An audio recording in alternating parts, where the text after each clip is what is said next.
Hello বন্ধুরা, তো ২-৩ জন দেখেছিলাম আমাকে হোয়াটসঅ্যাপ করে রেখেছিল। আমি তাদের সাথে কনট্যাক্ট করতে পারিনি, মানে রিপ্লাই দিতে পারিনি। তারা বলছিল 'খাকি দ্য বেঙ্গল চ্যাপ্টার'। ইউটিউবে কমেন্ট সেকশনে ২-৩ জন কমেন্ট করেছিল যে 'খাকি দ্য বেঙ্গল চ্যাপ্টার' আমি কেন রিভিউ করিনি। তো আমি দেখেছি কিন্তু, ঠিক আছে? এমন না যে দেখিনি। কিন্তু আমি সময় সুযোগ পাচ্ছিলাম না। তো আজকে অনেকদিন পরে আ ফাঁকা টাইম বের করে আমি সিরিজটা রিভিউ করব। ভালো খারাপ যেটাই মনে হয়েছে সেটা বলব তোমাদের সাথে। আমি জানি অনেকটাই লেট করে ফেলেছি। ভিউজও অত পাবো না আমি জানি।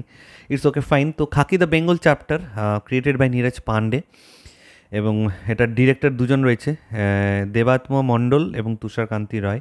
এবং বিভিন্ন চরিত্রে আমরা দেখতে পাচ্ছি প্রসেনজিৎ চ্যাটার্জি, সুপারস্টার জিৎ, শাশ্বত চ্যাটার্জি। আচ্ছা, প্রসেনজিৎ দা কিন্তু মেগাস্টার, এটা নিয়ে আবার অনেকে বলা শুরু করো না। শাশ্বত চ্যাটার্জি, পরমব্রত চ্যাটার্জি, চিত্রাঙ্গদা সিং, এবং যাদের কথা না বললেই নয়, সাগর তালুকদারের চরিত্রে ঋত্বিক ভৌমিক এবং রঞ্জিত ঠাকুরের চরিত্রে আদিল জাফর খান। এছাড়া শুভাশিস মুখার্জি, মাহক সাই, মানে আমাদের মিমো, পূজা চোপড়া, আকাঙ্ক্ষা সিং, শ্রদ্ধা দাস, জয় সেনগুপ্ত সহ আরও অনেকে রয়েছে। তো গল্পটা যেটা সকলেই জানো যে আমাদের এখানে বেঙ্গলের একটা সার্টেন টাইম পিরিয়ডকে তুলে ধরা হয়েছে, এবং এক দুজন ক্রাইম রিপোর্টার রয়েছে যাদের আধার করে আর কি, যাদের রিপোর্টের উপর ভরসা করে এটাকে বানানো হয়েছে, সেই সময়টাকে তুলে ধরা হয়েছে। এবং এখানে নেগেটিভ ক্যারেক্টার আমরা প্রসেনজিৎ চ্যাটার্জিকে দেখতে পাচ্ছি। বরুণ রায় বলে একজন পলিটিশিয়ানের রোল তিনি করেছেন, এবং তার সাথে শুভাশিস মুখার্জি রয়েছে, যিনি chief minister of West Bengal করেছিলেন, রোলটা করেছিলেন। এবং পুলিশ অফিসারের চরিত্রে প্রথমে পরমব্রত দা, এক্সটেন্ডেড ক্যামিও বলতে পারো, এবং তার জায়গায় পরবর্তীতে পুরো দায়িত্ব নেয় জিৎ দা, IPS Arjun Moitra. Opponent ruling পার্টিতে চিত্রাঙ্গদা সিন। এছাড়া শাশ্বতদা এখানে শঙ্কর বড়ুয়া, বাঘা গ্যাংস্টারের চরিত্রে ছিল, এবং তার যে দুই রাইট হ্যান্ড বলতে পারো, সাগর তালুকদার এবং রঞ্জিত ঠাকুর, ঋত্বিক ভৌমিক, আদিল জাফর খান, এদেরকে নিয়ে মানে পরবর্তীতে আসছি আর কি। তো এরা প্রত্যেকেই মানে কি বলবো আর কি, ফাটিয়ে কাজ করেছে এই সিরিজটাতে। চলে আসছি ভালো দিক খারাপ দিক নিয়ে। ভালো দিক সবার ফার্স্ট আমি যেটা বলবো সেটা হচ্ছে যে এই যে ওয়েব সিরিজটার ট্রিটমেন্ট, একটা এপিসোডের একটা মানে 10 সেকেন্ডের উইন্ডো নেই যে তুমি দম ফেলবে।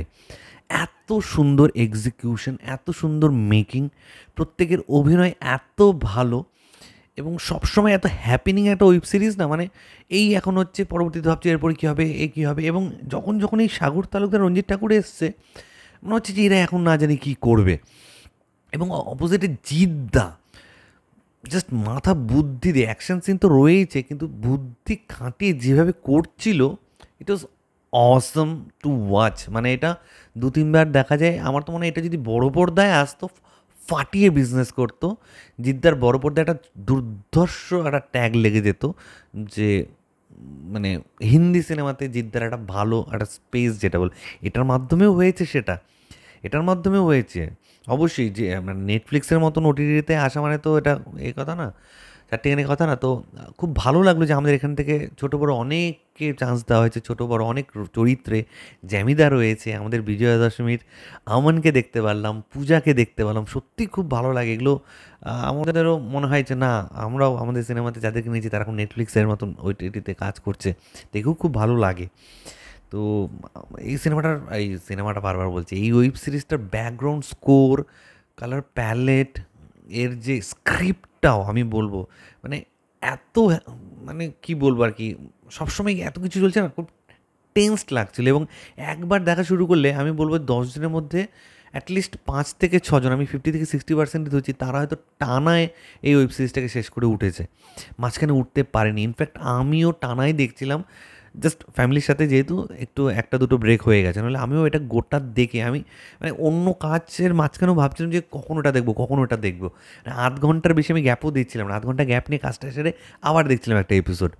এত ভালো লাগছিল। এবং প্রত্যেকের অভিনয়, বুম্বাদাকে নেগেটিভ চরিত্রে, মানে ভাবো বুম্বাদা যেখানে আমাদের এখানে এত আমি তুমি একজন হিরো সবসময় পজিটিভ রোল করে বা গ্রে শেডের ক্যারেক্টার করে, ওইখানে পুরোদস্ত একটা নেগেটিভ ক্যারেক্টার করছে, মানে অদ্ভুত। এবং আমি কথা বলবো সাগর তালুকদার এবং রঞ্জিত ঠাকুর, ঋত্বিক এবং আদিল জাফর খান, তারা কী করেছে পুরো সিরিজটা, তারা অদ্ভুত জমিয়ে রেখেছে। মানে অপোনেন্ট যদি ভালো না হয় না, মানে নেগেটিভ ক্যারেক্টারগুলো যদি ভালো না হয়, তাহলে পজিটিভের এটাও ওয়েটটা বোঝা যায় না। তো এই দুজন এত ভালো কাজ করেছে সাগর তালুকদার এবং রঞ্জিত ঠাকুর চরিত্রে, যে জিদ্দার প্রেজেন্সটা আরও বেশি জ্বলজ্বল করছিল এবং জিদ্দাকে লাগছিল, মানে সে ওয়ার্দিতেই হোক, ওয়ার্দি ছাড়া যে শার্টগুলো পরছিল অসাম লাগছিল। একটা গ্র্যাভিটি যে ব্যাপারটা, সেই গ্র্যাভিটিটা ধরে রেখেছিল জিদ্দা, এবং তাকে এত সুন্দর মানিয়েছে এই ক্যারেক্টারটাতে। অসম অসম অসম। এবং প্রত্যেকের কথাই বলবো, এখানে ছোটো বড় যারা কাজ করেছে খুব অভিনয় ফাটাফাটি, এক কথায় কোনো কমপ্লেন হবে না, কারো অভিনয় নিয়ে কোনো মানে আর কোনো কথা হবে না, জাস্ট ফাটিয়ে দিয়েছে শাশ্বততা। মানে থ্রু আউট যে রয়েছে তা নয়, কিন্তু যেইটুকুনি পেয়েছে শাশ্বততা, মানে কী বলবো আর কি। তো ওভারঅল সিরিজটা খুব খুব খুব পজিটিভ রেসপন্স পেয়েছে, এটা থেকে আমার সত্যিই খুব ভালো লেগেছে। ফেসবুকে মাঝখানে খুললেই খালি খাকি দ্য বেঙ্গল চ্যাপ্টার নিয়ে কথা হচ্ছিল, এবং যারা যারা কাজ করেছে তারা প্রত্যেকে পোস্ট করে করে বলছিল তাদের কাজ দেখার কথা। সত্যি এরকম একটা প্ল্যাটফর্মে এই ধরনের একটা কাজ, এবং নীরজ পান্ডে সহ, আমি ডিরেক্টর দুজনের কথা বলবো, ডিরেক্টর দুজন যারা দেবোত্তম মণ্ডল এবং তুষারকান্তি রয়, দে হ্যাভ সাকসেসফুলি ডান ইট, এবং এর ওভারঅল এক্সিকিউশন অসম, সিরিজটার অসম। নেটফ্লিক্সের তাবড় তাবড় বড় বড় বলিউডের অনেকের আমি ওয়েব সিরিজ দেখেছি, কিন্তু ওদের তুলনায় আমাদের এই বাংলার এই কাজটা অনেক অনেক অনেক ওপরে, অনেক ওপরে। আচ্ছা, নেগেটিভ, খারাপ কি কিছুই লাগেনি। খারাপ বলতে আমার একটা কোথাও গিয়ে মনে হচ্ছিল, যেহেতু ওয়েস্ট বেঙ্গল, বেঙ্গল বেসড গল্প, তো বেঙ্গলে না পলিটিক্সটা একটু অন্যরকম হয়। বেঙ্গলের যে বিজনেসগুলো এখানে দেখানোর চেষ্টা করা হয়েছে, কিছু ডকফক দেখিয়ে, জাহাজ ফাজের ব্যাপার ট্যাপার দিয়ে, কিন্তু আরও করে ঢোকার জায়গা ছিল। আমাদের বাংলায় সেই সময়ে যা চলেছে, যে সময়টাকে তুলে ধরা হয়েছে, আরও প্রচুর জিনিস দেখানো যেতে পারতো। এবং যেহেতু এটা ওয়েব সিরিজ, তুমি বাড়াও না আরও একটা দুটো এপিসোড। আমার তো এক ফোটাও বোরিং লাগনি যে আরও দুটো এপিসোড থাকলে তো মনে হচ্ছে ভালোই হতো। তো আমার হচ্ছে ওই পলিটিক্সটা, ওই যে বিজনেস কীভাবে চলে, মনোপলি কী করে চলে, ওই ব্যাপারগুলো যদি মানে গায়ের জোরেও প্রচুর কাজ হতো এক সময়, সেই ব্যাপারগুলো যদি আরও ডিটেলিংয়ের সাথে দেখানো হতো না, তাহলে আরও বেশি ব্যাপারটা জমতো। এখানে রয়েছে রঞ্জিত ঠাকুর এবং আরেকজনের যে আছে আর কি সাগর তালুকদার, তাদেরকে মেন টার্গেট এখানে দেখানো হয়েছে। কিন্তু এর বাদেও যদি সারাউন্ডিংস আরও কিছু দেখানো হতো, যে বাংলায় আরও কী কী জিও পলিটিক্স যে ব্যাপারগুলো আর কি, সেগুলো যদি আরও দেখানো হতো ডিটেলিংয়ের, তাহলে মানে আরও আরও আরও লেভেল আপ হতো। আমার কোথাও গিয়ে ফিল হচ্ছিল অনেক কিছু দেখানো হচ্ছিলো। স্টিল নো ডাউট যে এটুকুনি দেখিয়েছে ভাই, বললাম না, এটা বড় পর্দায় আসার মতন একটা সিনেমার মতন হতে পারতো, ফাটাফাটি সিনেমা হয়ে যেতে পারতো। তো এগালি ওয়েট করে থাকবো যে বেঙ্গল চ্যাপ্টারের যেন আর একটা সিকুয়েল আসে, ঠিক আছে, সেখানে যেন আরও ডিটেলিংয়ের সাথে আরও প্রচুর জিনিস আমাদেরকে দেখানো হয়।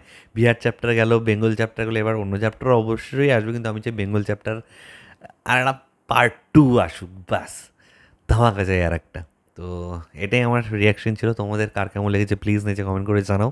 আর আমার ভিডিওটা ভালো লেগে থাকলে লাইক বাটন শেয়ার করতে একদম ভুলবে না। চ্যানেলে যারা প্রথমবার দেখছো, নিচে যে রেড সাবস্ক্রাইব বাটন আছে সেখানে ক্লিক করে নাও, পাশে একটা বেল আইকন আছে সেখানে ক্লিক করে অল অপশনে ক্লিক করে নাও। ঠিক আছে বন্ধুরা, ভালো থেকো সবাই, সাবধানে থেকো সবাই, love you all, take care.